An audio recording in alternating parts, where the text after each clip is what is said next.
Anda kembali bersama kami di Kompas Petang, Saudara. Melina, ibu almarhum Argo Eriko Affandi, korban tewas kecelakaan lalu lintas di Sleman, Yogyakarta. Ibu mendatangi Fakultas Hukum UGM.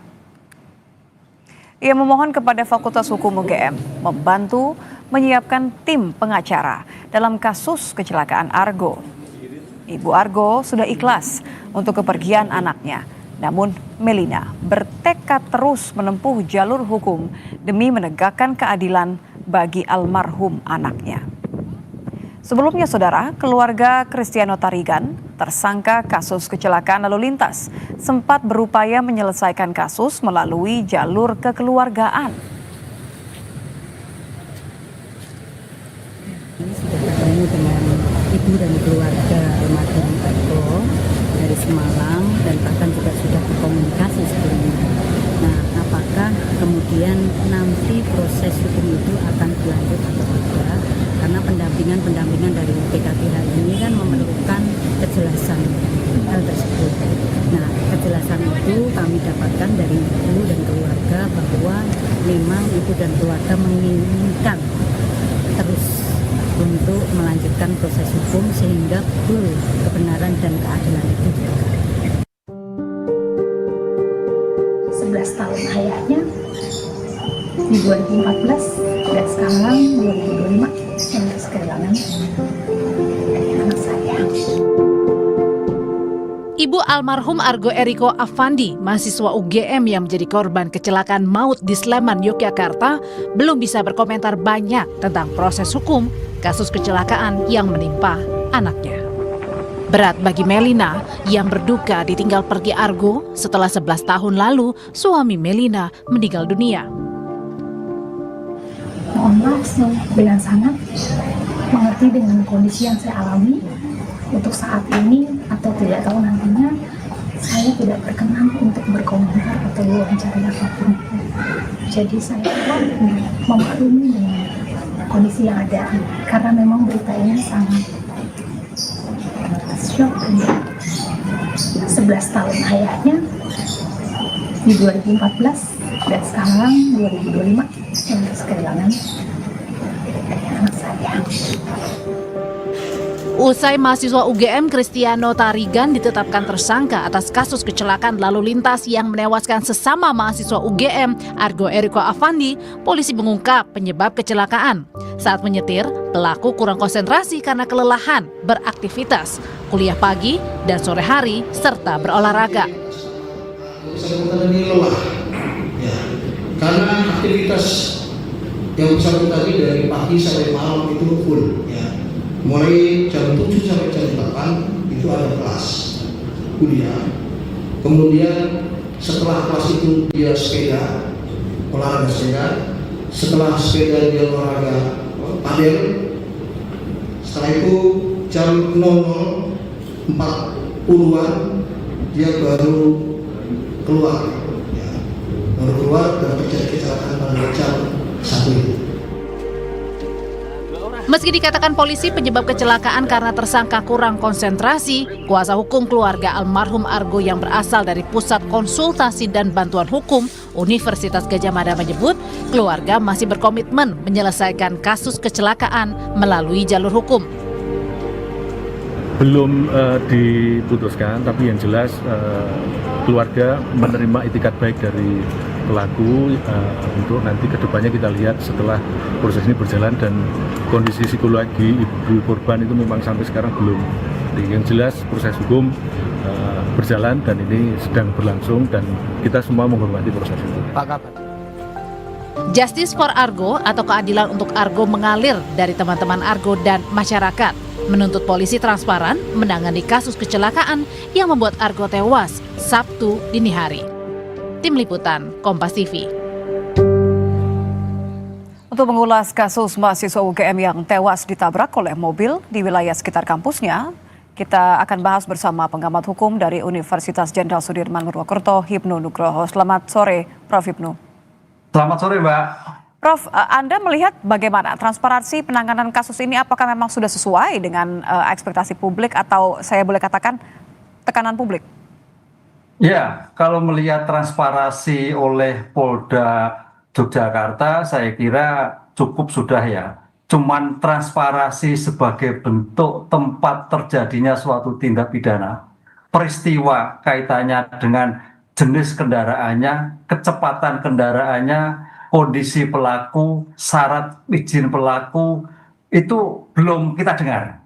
Dan hanya kita mendengar dari beban atau kaitannya dengan si pelaku. Oleh karena itu, di era sekarang ini kan memang kendaraan cukup padat. Pertanyaannya sejauh mana kemampuan si pengemudi, bagaimana jenis kendaraan, bagaimana kecepatan kendaraan, bagaimana penggunaan marka jalan yang terjadi. Saya kira penting itu untuk melihat suatu peristiwa ini, oh ini betul kecelakaan atau mungkin kelelahan dalam sama yang bersangkutan. Oleh karena itu objektivitas dalam suatu peristiwa pidana adanya kecelakaan saya kira harus menunggu. Apalagi kendaraannya itu juga bagus, apalagi kalau kita melihat kemarin dalam beberapa media ada usaha-usaha penggantian nomor kendaraan. Nah ini saya kira juga melihat suatu hal yang patut dipertanyakan gitu Mbak. Apa kekhawatiran Anda jika hanya berhenti di kecelakaan begitu ya maksud Anda ya, tidak menggali lebih jauh lagi bahwa ada faktor-faktor lain, apalagi ada satu orang yang memang ini diduga mengganti secara sengaja plat mobilnya? Ya, mungkin kita bicara kemungkinan ya, mungkin karena mobil itu terkait mungkin keberadaan orang tua, bisa jadi. Satu. Yang kedua, sebagai alternatif penyelesaian, kan gitu kan. Alternatif penyelesaian sekarang ini kan dimungkinkan adanya suatu mediasi penal yang kemudian berkembang menjadi restoratif justice. Nah, pertanyaannya, bagaimana keadaan si korban mau melakukan RJ atau tidak? Ini yang terjadi, karena dengan penggantian kedudukan mobil yang bersangkutan, dimungkinkan kita melihat untuk RJ-nya tidak mungkin sebanding kalau disetujui loh dengan keluarga korban loh. Tapi ini keluarga korban kan tetap menghendaki adanya suatu penyelesaian terus berjalan. Lah, kalau RJ penggantian nomor itu kita mungkin lihat dari nomor yang khusus menjadi tidak nomor khusus. Artinya kalau itu nomor khusus berarti ada keluarga tertentu, gitu Pak. Ini yang harus kita lihat dari subjek pelakunya. Dengan demikian dari nomor khusus berarti dari keluarga tertentu. Lah, ini saya kira untuk menghindarkan seandainya kita berpikir negatif, seandainya ada alternatif, mungkin tidak seperti yang dibayangkan oleh masyarakat bahwa harusnya sekian gitu. Lah, itu sebenarnya tidak terjadi, tapi paling tidak untuk meletakkan oh ini sebagai masyarakat biasa. Oh ini kendaraan orang biasa, anak orang biasa, begitu Mbak. Itu jadi maksudnya penyidikannya ini justru malah bisa lebih luas, ujung-ujungnya adalah terkait dengan sanksi pidananya begitu ya, karena ditemukan ada beberapa nomor plat mobil palsu dan meskipun belum tahu kapannya, tapi ini justru adalah sesuatu yang harusnya digali lebih jauh. Penyidikannya akan seperti apa, Prof? Iya, itu meningkat etikat ya, karena kita melihat etikat itu penting dan ini merupakan koreksi juga terhadap Korlantas ya, bagaimana kendaraan bisa berbagai nomor kan itu. Sekarang pertanyaan bagaimana si pelaku, bagaimana jenis kendaraan, bagaimana kecepatannya, karena etika berkendaraan ini juga bagian penting dalam suatu penyelesaian kasus kecelakaan lalu lintas. Kalau tidak beretika sama sekali, saya kira nanti Polda harus bisa menjelaskan nih kendaraan seperti itu. Kalau itu beretika berarti oh memang terjadi kecelakaan yang murni. Tapi kalau tidak beretika, ini saya kira suatu yang sangat memberatkan sekali dalam suatu proses penyelesaian suatu perkara kecelakaan lalu lintas. Karena dengan sampai seolah-olah dianggap biasa, tapi ini keadaan yang tanda petik penyelesaian luar biasa karena etika berlalu lintas mungkin loh, kita bicara mungkin loh, ada sesuatu yang perlu ditindaklanjuti. Seperti apa nanti kemungkinan sanksi pidananya? Kalau tadi Anda mengatakan ada kemungkinan tidak kesalahan atau kelalaian murni.